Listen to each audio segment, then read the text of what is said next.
Hi friends, మన Indian railways రీసెంట్గా హెచ్ఆర్ఎంఎస్లో duty pass మాడ్యూల్ని add చేయడం జరిగింది. దీని ద్వారా మనం ఆన్ డ్యూటీలో ఎక్కడికైనా వెళ్ళాలంటే డ్యూటీ పాస్ని అప్లై చేసుకోవచ్చు. ప్రస్తుతం ఆన్లైన్ డ్యూటీ పాస్తో పాటు మాన్యువల్గా కూడా డ్యూటీ పాస్లు ఇస్తున్నారు. కానీ కొన్ని రోజుల తర్వాత మాన్యువల్ పాస్ని ఇవ్వడం ఆపేస్తారు. కనుక ఆన్ డ్యూటీ పాస్ని ఆన్లైన్లో ఎలా అప్లై చేయాలో తెలుసుకుందాం. డ్యూటీ పాస్ అప్లై చేయాలంటే ముందుగా హెచ్ఆర్ఎంఎస్లో మన ఫోటో అప్డేట్ అయి ఉండాలి. ఫోటో అప్లోడ్ అయి ఉంటేనే డ్యూటీ పాస్ అప్లై చేయడానికి వీలవుతుంది, లేకపోతే అప్లై చేయలేం. దీనికోసం ముందుగా మనం మన user ID, password and captcha enter చేసి లాగిన్ అవుదాం.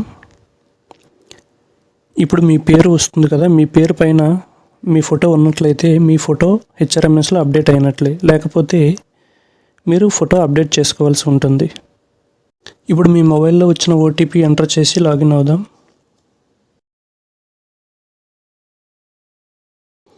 ఇప్పుడు మనం మెయిన్ మెనూపై క్లిక్ చేసి కిందకి డ్రాగ్ చేసినట్లయితే పాస్ అనే కాలం కనిపిస్తుంది. దాన్ని క్లిక్ చేసినట్లయితే డ్యూటీ పాస్ మెనూ అనే ఆప్షన్ ఉంటుంది. దానిపై క్లిక్ చేసినట్లయితే మీకు కొత్తగా ఒక పేజ్ ఓపెన్ అవుతుంది. అందులో apply for duty check pass పై క్లిక్ చేస్తే మీ ఫోటో అప్డేట్ అయి ఉన్నట్లయితే అప్లికేషన్కి వెళ్తుంది. మీ ఫోటో లేకపోయినట్లయితే ఇక్కడ రెడ్ కలర్తో ఒక ఇది వస్తుంది చూడండి, please upload personal photo in employee master. అది వచ్చినట్లయితే మీరు ఫోటో అప్లోడ్ చేయాల్సి ఉంటుంది.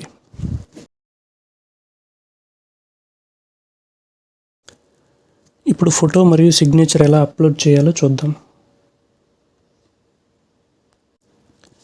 ఫస్ట్ ఎంప్లాయీ సెల్ఫ్ సర్వీస్పై క్లిక్ చేయండి. దాని కింద ఉన్న ఎడిట్ మై డీటెయిల్స్పై క్లిక్ చేస్తే కొత్త పేజ్ ఓపెన్ అవుతుంది. ఇక్కడ మీ డీటెయిల్స్ అన్నీ వస్తాయి. మీ HRMS ID, name, date of birth, bill unit, pay level, designation అన్నీ వస్తాయి. దాంతోపాటు ఇక్కడ డీసీ, విఏ, ఏఏ అని కూడా ఉన్నాయి కదా.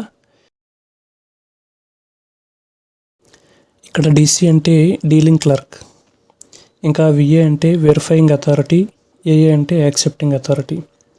మీరు డీసీలో ఉన్న నేమ్ అండ్ హెచ్ఆర్ఎంఎస్ ఐడిని నోట్ చేసుకోండి, ఎందుకంటే వాళ్ళకి మనం ఈ అప్లికేషన్ని ఫార్వర్డ్ చేయాల్సి ఉంటుంది. ఆ తర్వాత మనం కింద కనిపిస్తున్న ఫోటో అండ్ సిగ్నేచర్పై క్లిక్ చేసినట్లయితే కింద కొంత ఎక్స్ట్రా పేజ్ ఓపెన్ అవుతుంది.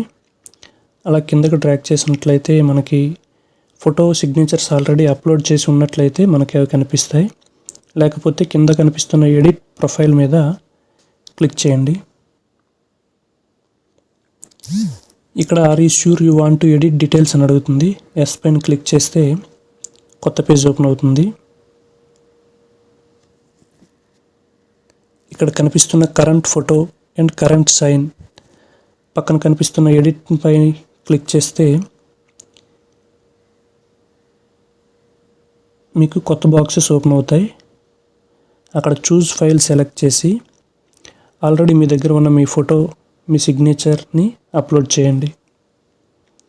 వాటితో పాటు సపోర్టింగ్ డాక్యుమెంట్ ఏదైనా ఉంటే, అంటే పాత ఐడి కార్డ్ ఏమైనా ఉంటే దాన్ని కూడా అప్లోడ్ చేయండి.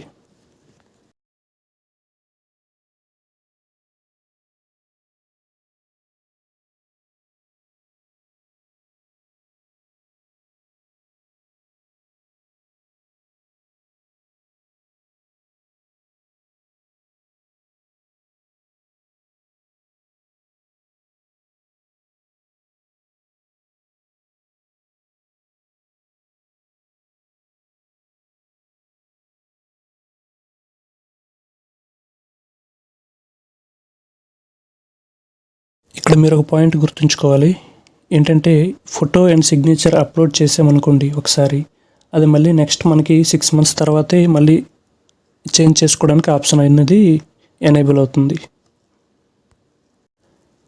ఇప్పుడు సబ్మిట్ చేంజెస్ పైన క్లిక్ చేసినట్లయితే ఒక డైలాగ్ బాక్స్ ఓపెన్ అవుతుంది. Are you sure you want to submit the details. Yes పైన క్లిక్ చేసినట్లయితే అది నెక్స్ట్ స్టెప్కి ఫార్వర్డ్ అవుతుంది. ఇక్కడ మీరు సెలెక్ట్ యాక్షన్ టైప్ దగ్గర ఫార్వర్డ్ అనేది క్లిక్ చేయండి. పర్పస్లో approval for submission, onward submission అనే డిఫరెంట్ ఆప్షన్స్ ఉన్నాయి. మీరు ఆన్వర్డ్ సబ్మిషన్ క్లిక్ చేసినట్లయితే నెక్స్ట్ ఫార్వర్డ్ టు అని ఉంది కదా, అక్కడ మనం ఆల్రెడీ నోట్ చేసుకున్న మన డీలింగ్ క్లర్క్ నేమ్ని ఎంటర్ చేయండి.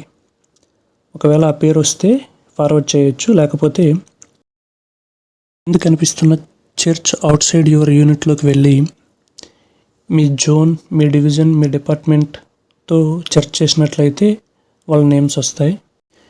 ఈ అప్లికేషన్ మనం పర్సనల్ డిపార్ట్మెంట్కి షేర్ చేయవలసి ఉంటుంది కాబట్టి పర్సనల్ డిపార్ట్మెంట్తో సెర్చ్ చేయండి.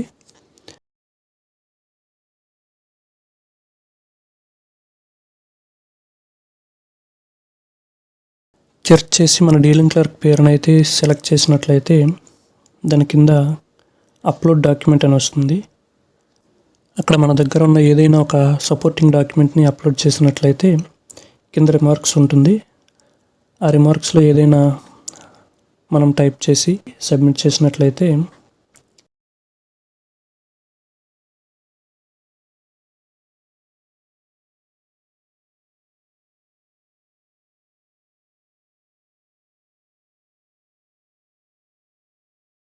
ఇప్పుడు are you sure you want to submit అని అడుగుతుంది. మనం ఎస్ క్లిక్ చేసినట్లయితే ఈ అప్లికేషన్ అనేది మన డీలింగ్ క్లర్క్కి వెళ్తుంది. డీలింగ్ క్లర్క్ ఓకే చేస్తే ఇది వ్యాలిడేటింగ్ అథారిటీకి వెళ్తుంది. అతను కూడా ఫార్వర్డ్ చేసినట్లయితే అప్రూవింగ్ అథారిటీకి వెళ్తుంది. అప్రూవింగ్ అథారిటీ ఫైనల్గా ఓకే చేసినట్లయితే మళ్ళీ మనకి మన హెచ్ఆర్ఎంఎస్లో ఫోటో అండ్ సిగ్నేచర్ 2 అప్డేట్ అవుతాయి. డ్యూటీ పాస్ ఎలా అప్లై చేయాలో ఇప్పుడు చూద్దాం.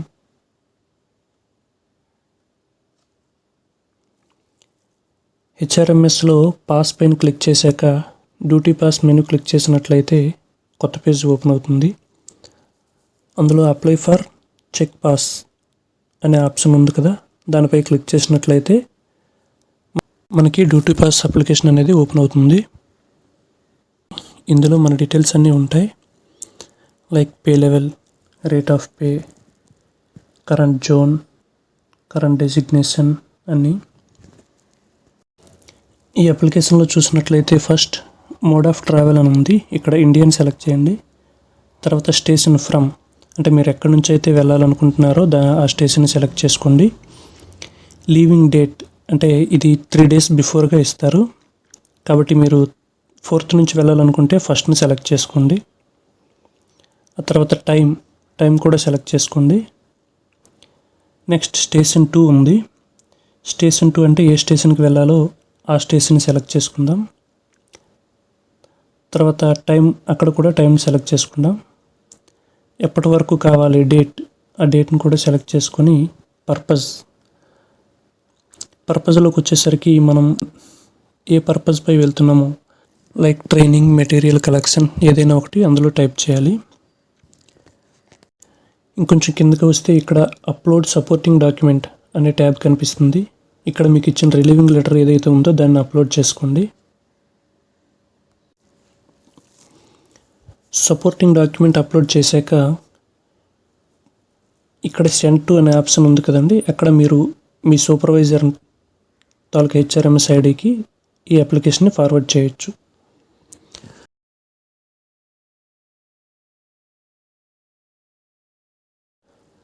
అలా ఫార్వర్డ్ అయిన అప్లికేషన్ని మీ కంట్రోలింగ్ ఆఫీసర్ వాళ్ళ హెచ్ఆర్ఎంఎస్ని యూజ్ చేసి అప్రూవ్ చేస్తారు. డ్యూటీ పాస్ అప్లికేషన్ని కంట్రోలింగ్ ఆఫీసర్ అప్రూవ్ చేసిన వెంటనే మనకు ఒక మెసేజ్ వస్తుందండి. ఆ మెసేజ్లో మన ప్రివిలేజ్ పాస్కి వచ్చినట్లు యుఐఎన్, పిన్ అన్నీ ఉంటాయి. వాటిని యూజ్ చేసి మనం రిజర్వేషన్ చేసుకోవచ్చు. దీన్ని యూజ్ చేసి మనం ఐఆర్సిటీసీలో కూడా రిజర్వేషన్ చేసుకోవచ్చు.